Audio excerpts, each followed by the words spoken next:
I always thought I had it figured out, at least that's what I told myself. I was a man who believed that success was the key to everything. If you worked hard enough, played by the rules, and kept your eyes on the prize, then everything else, love, happiness, even family, would fall into place. The world tells you that if you're not striving, you're failing. So I focused on my career, telling myself I was doing it for the future, for the people I loved. But as I stood there in front of the office window one late evening, staring at the city skyline, it hit me. The very thing I'd been chasing had started to consume me. I was David Miller, the man who had everything, or so I thought.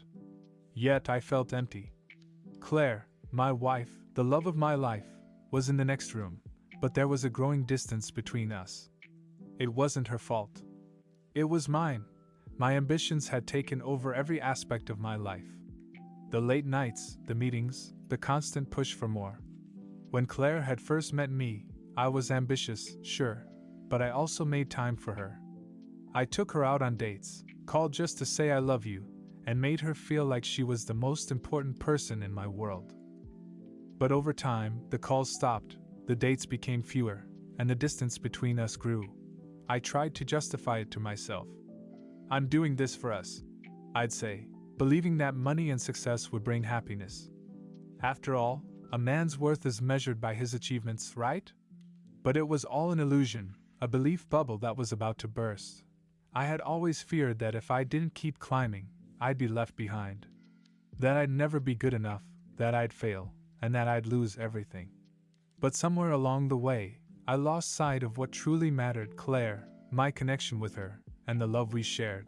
And so, that belief bubble, the one that had kept me moving forward for so long, was now cracking.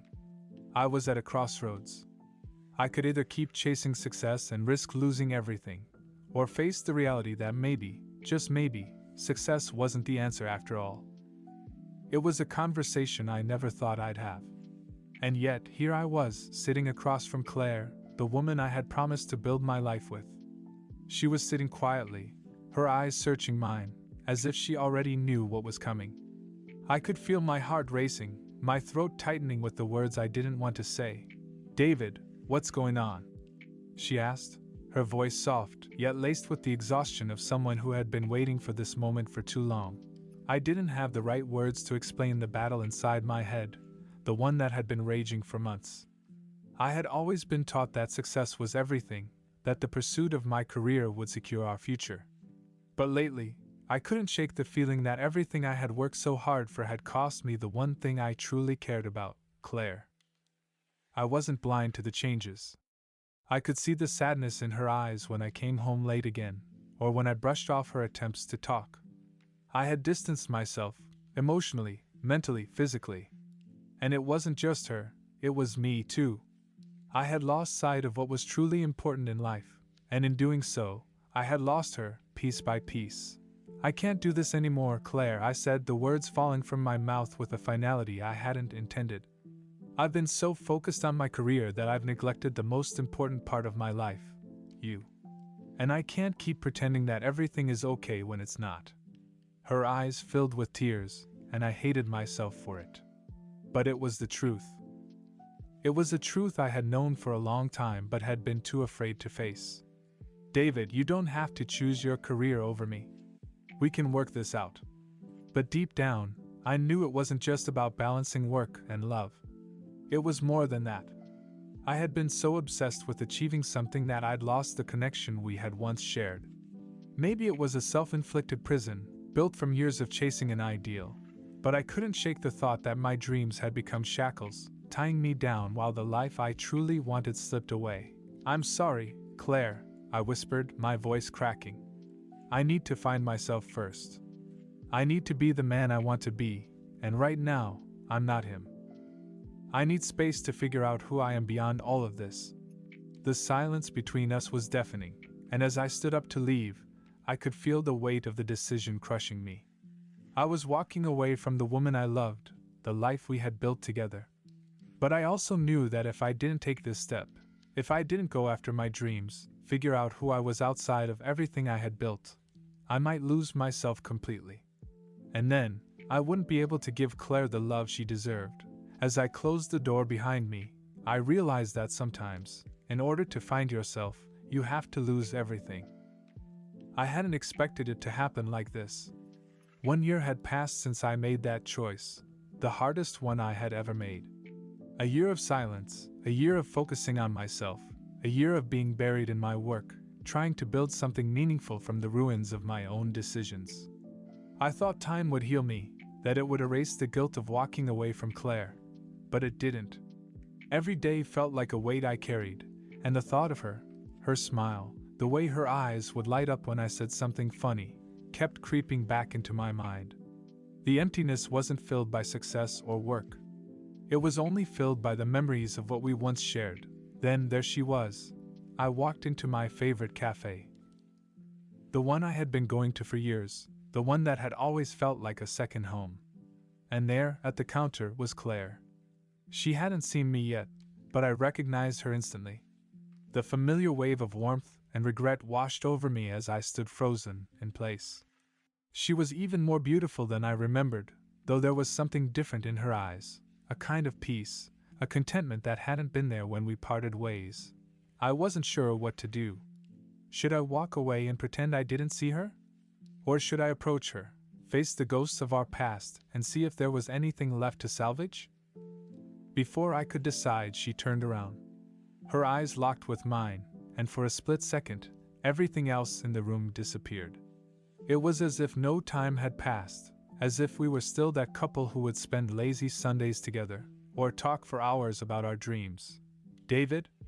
she said softly, almost as if she wasn't sure whether to expect me there. "It's been a while." "Yeah," I replied, trying to sound casual, though my voice betrayed me. "A year, I think." There was a long silence as we both stood there, the weight of everything unsaid hanging between us. She glanced down at her coffee, then back up at me, her expression unreadable. I could see she had changed, grown in ways I couldn't quite put my finger on. She was different, not the woman I left behind, but someone who had evolved, someone who had lived a life without me. "I didn't expect to see you here," she said, her tone a little more guarded now. "I thought maybe you'd moved on." I didn't know how to answer that. I had moved on in a way, but I hadn't really moved past her. I said, though it felt like a lie. "I'm doing okay. A little better than before." "You?" Claire smiled softly, but it wasn't the smile I remembered. It was knowing, peaceful. "I'm good. Really good, actually." In that moment, I realized something. She wasn't waiting for me. She wasn't stuck in the past like I was. Claire had moved on. She had taken the space I had given her and built something of her own. And as much as I wanted to rewind time, to go back and undo the pain I had caused, I knew I couldn't. I had let her go for a reason, and now I had to accept the consequences. As Claire and I sat down at a table in the corner of the cafe, the awkwardness between us started to fade, replaced by a quiet, unspoken understanding. Time had softened the sharp edges of our past, and in its place was a shared sense of nostalgia, bittersweet, but not painful. We didn't rush to dive into the past. Instead, we spoke about life, about our careers, what had changed over the past year. It was as though we were two old friends catching up, but underneath it all, I could feel the gravity of what had once been. "I always wondered why you did it," Claire said after a while, her voice gentle. "Why you decided to break up with me."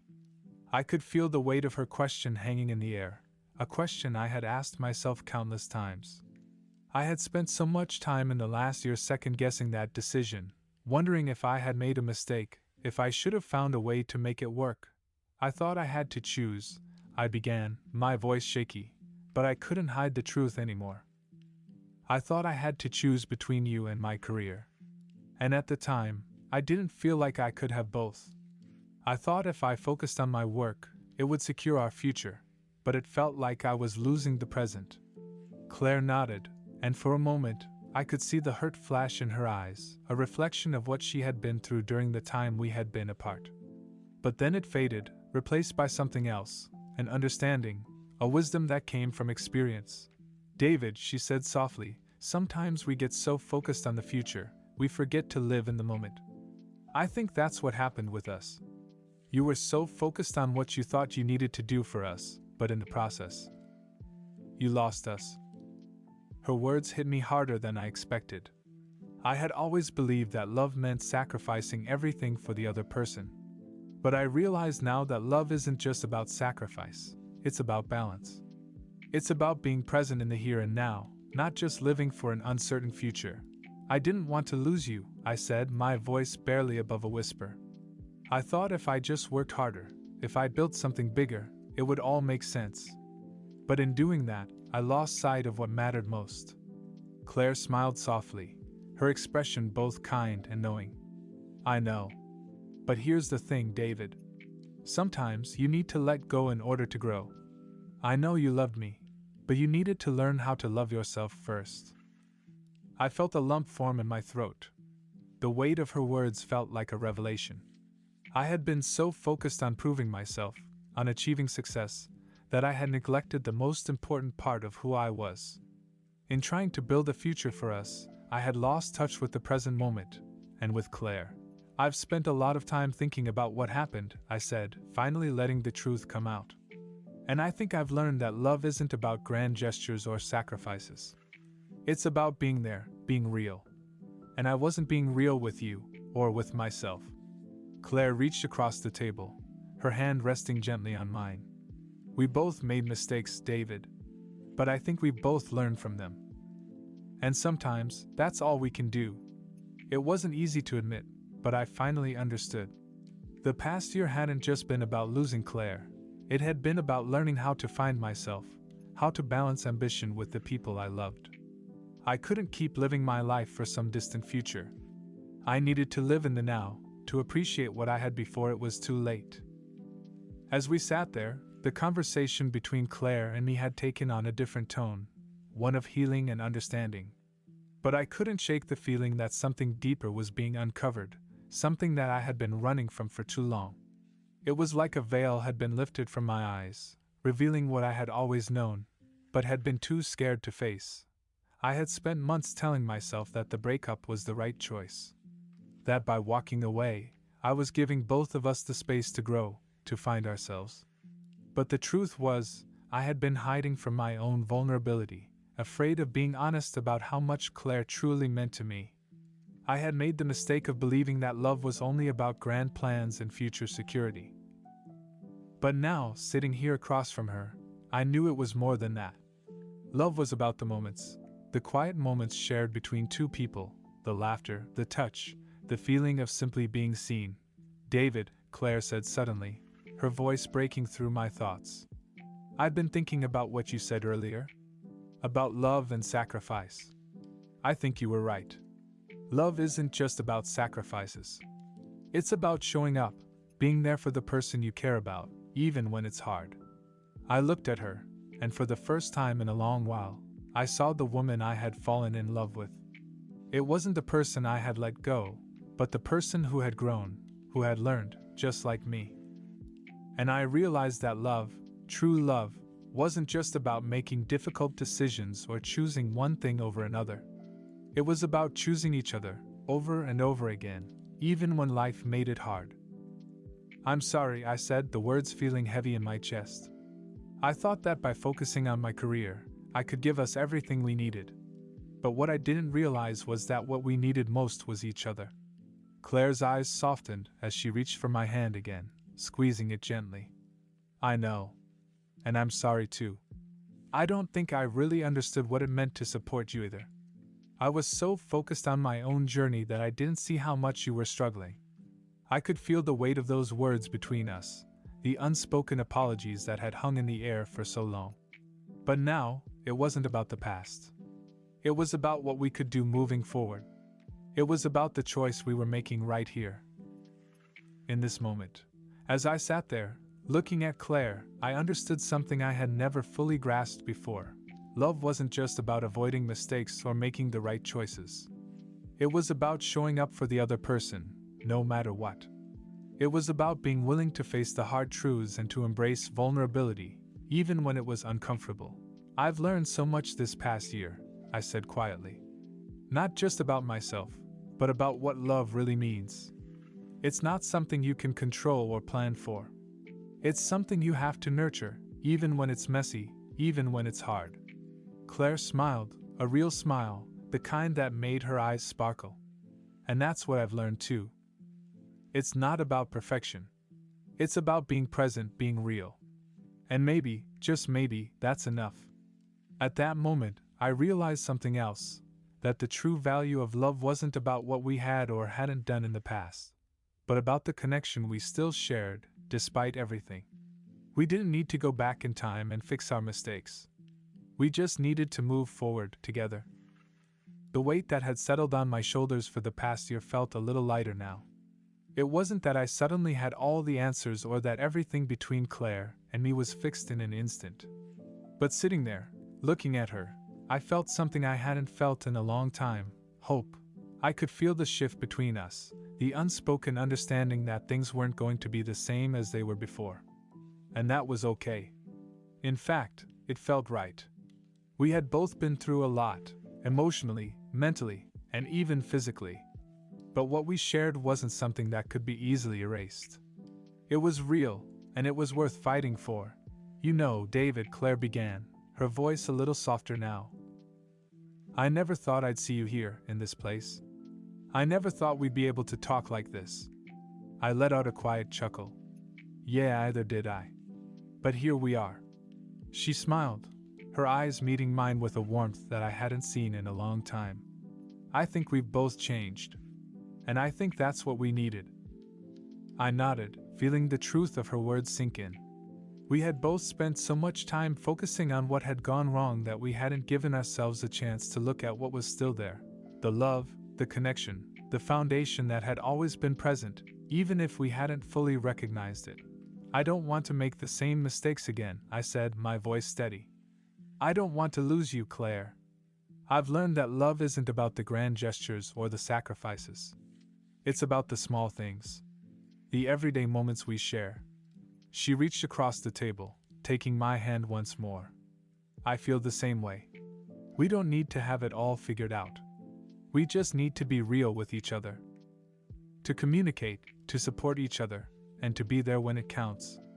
And with that, it was as if the final pieces of the puzzle fell into place.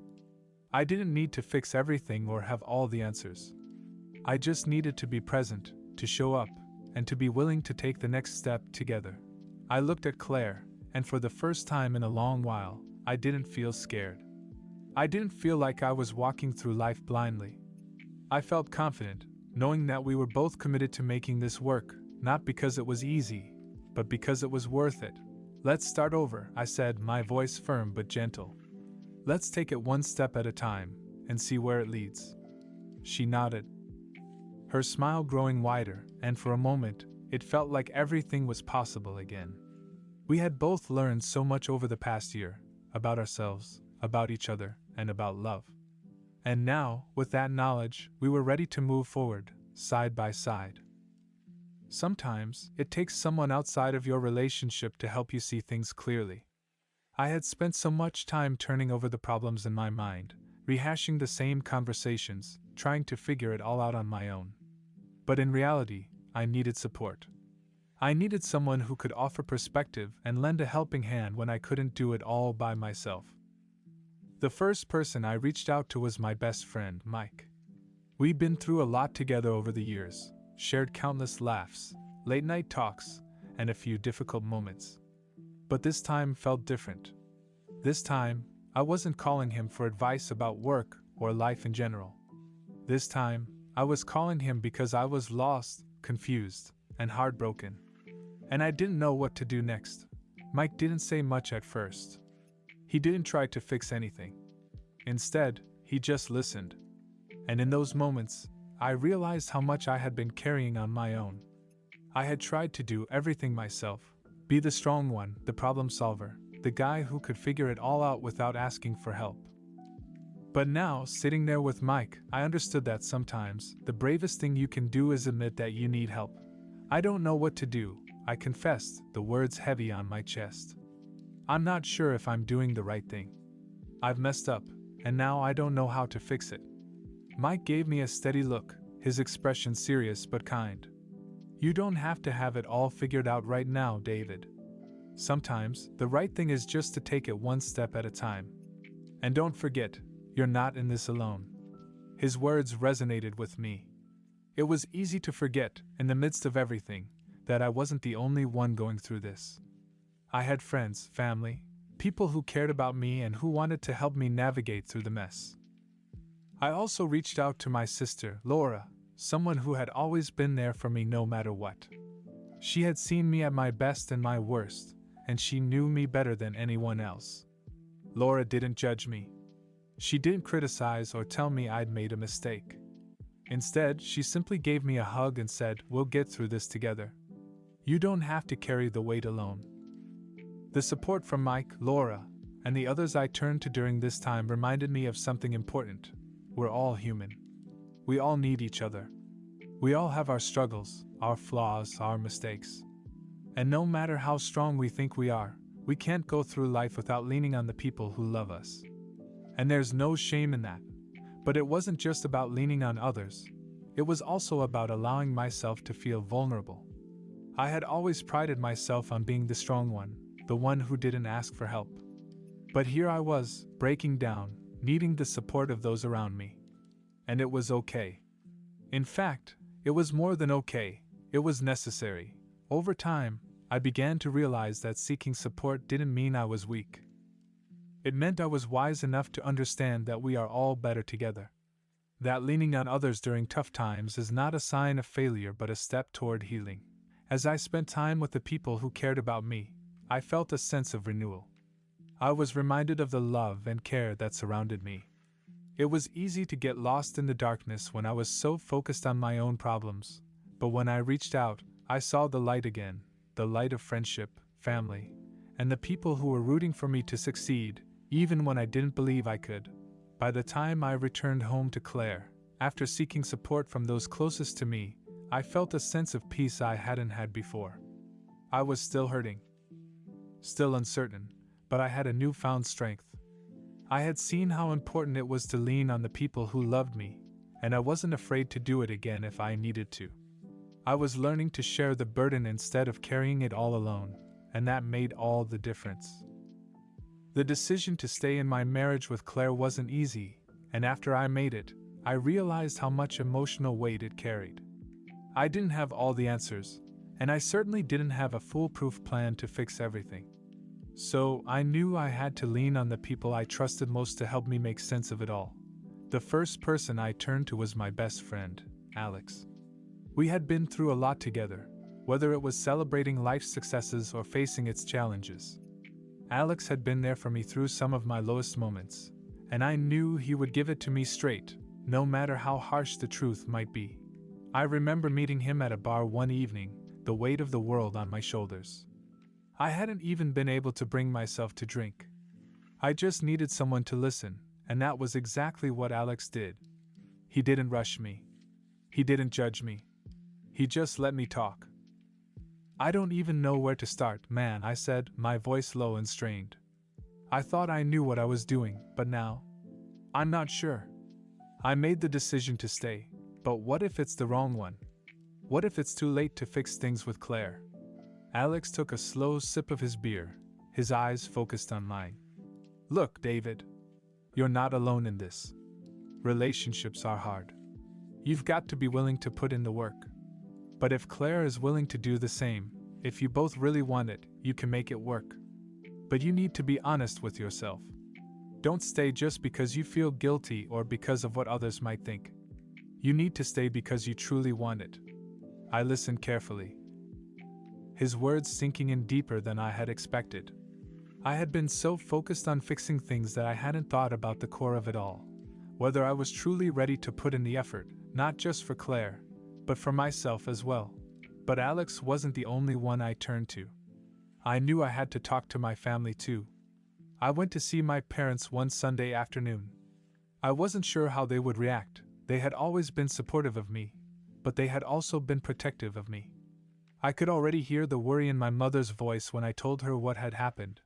"David, you don't have to stay in a relationship if it's hurting you," my mom said gently. "I know you love Claire, but you have to think about your own happiness too. Your well-being matters." Her words were well intended, but in that moment I felt torn. Of course, I wanted to be happy, but I also didn't want to give up on everything Claire and I had built. I didn't want to let go of the family we had started to create. But my mom was right. I couldn't ignore my own needs and desires for the sake of staying in something out of obligation. It had to be about what was best for both of us. I also spoke with my older brother, James. He was married with kids, and I knew he had a lot of experience when it came to relationships. I didn't expect him to have all the answers, but I valued his perspective. "You're asking the right questions," James said when I explained my situation. "You're not just rushing into a decision. That's important. But remember, relationships aren't just about love. They're about trust, respect, and compromise. If those things are gone, then it's time to take a step back. But if they're still there, you have to fight for it. Don't let fear or doubt stop you from doing that." His words brought clarity to the confusion I had been feeling. James wasn't telling me what to do, he was giving me the space to figure it out for myself. But with a reminder of what truly mattered: trust, respect, compromise. That's what would define the future of my marriage with Claire, not just love alone. The more I spoke with my friends and family, the more I realized how important it was to surround myself with people who supported me and wanted the best for me. They weren't trying to push me in one direction or another, they were offering wisdom, empathy, and the space I needed to make my own choices. I felt empowered, knowing that I had people I could rely on, even when I wasn't sure where I was heading. That support was a lifeline, helping me stay grounded as I tried to navigate the complicated emotional landscape I found myself in. But seeking support wasn't just about getting advice. It was about acknowledging that I didn't have to face this challenge alone. In that moment, I understood that being vulnerable and reaching out for help didn't make me weak, it made me human. It made me someone who was willing to learn, grow, and fight for what mattered. As I reflected on the conversations with Alex, my parents, and James, something began to shift inside of me. I had spent so much time caught up in the turbulence of the past, in the weight of what had happened with Claire, that I hadn't given myself permission to heal. I was so focused on fixing everything externally that I neglected what was happening internally. But now, it was time to change that. It was time to give myself the chance to breathe, to grow, and to begin healing, not just for Claire and our relationship, but for myself. It wasn't easy. Healing never is. There were days when I woke up feeling defeated, like the weight of the world hadn't lifted one bit. But there were also days when I felt a spark of hope. A glimmer of the strength I hadn't even known I had. The more I took time to focus on myself, the more I began to realize that the path forward wasn't solely about fixing my marriage. It was about healing myself. I started small, by dedicating time to things I enjoyed again. I picked up my old guitar, which I hadn't touched in years, and played a few chords. The sound was rusty at first, but with each strum, it felt like a weight was being lifted from my chest. Music had always been an escape for me, a form of self-expression. I had forgotten how much I loved it, how it could heal my soul and give me clarity. I also made sure to get back into a routine at the gym. I wasn't looking for a quick fix or a way to escape the emotions I was feeling. But I realized that physical strength could translate into emotional strength. Pushing myself to lift weights, to feel my body get stronger, reminded me that I had the ability to push through difficult situations, one step at a time. But healing wasn't just about physical pursuits. I started journaling again, something I had done years ago when I was younger, a way to release my thoughts and process my emotions. I would write about my fears, my uncertainties, my desires, and what I wanted out of life. Through the pages of that notebook, I began to find peace. I began to understand that healing wasn't a linear journey. Some days I would take one step forward, and the next day, I'd feel like I had taken 2 steps back. But that was okay. It was part of the process. One evening, I sat on my couch and reread some of the journal entries I had written over the past few weeks. I couldn't help but smile as I saw the gradual change in my words. The man who had been filled with doubt and anger was starting to evolve into someone who was self-aware and hopeful. I was learning how to let go of the hurt and embrace the future, whatever it may hold. As I grew stronger, I also began to see Claire differently. I realized that our relationship wasn't just about what we had lost. It was about what we were both willing to build again. I didn't want to be a broken version of myself for her, and I didn't want her to be a broken version of herself for me. We both needed to grow, individually, before we could come together as a couple again. I started having clearer conversations with Claire, too, ones that were less about blaming and more about understanding. We talked about our fears, our dreams, our frustrations, and most importantly, what we both needed from each other. It was a slow process, but we were learning how to communicate again, without resentment, without anger.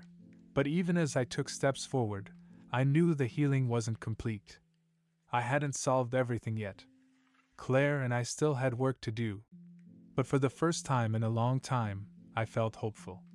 I felt like I was standing on solid ground, ready to face whatever came next, and ready to grow in the process. As I continued to heal, I realized that while my journey wasn't over, I was starting to feel more like myself again. I had spent so much time thinking about the past, about Claire, and about what went wrong, that I hadn't allowed myself to think about what was ahead. And for the first time in a long time, I felt ready to explore what the future might look like, without fear, without hesitation. It happened naturally. I met someone at a business conference, a woman named Sarah, who was funny, confident, and a little bit quirky. She was the kind of person who was easy to talk to, someone who could turn a stressful day into something lighter with just a smile. We connected over the course of the conference, casually chatting about work, family, and life in general. There was no pressure, no expectation of anything more, just two people having a genuine conversation. At first, I didn't think much of it. She was nice, and I enjoyed our conversations, but my mind was still focused on Claire and everything we had been through.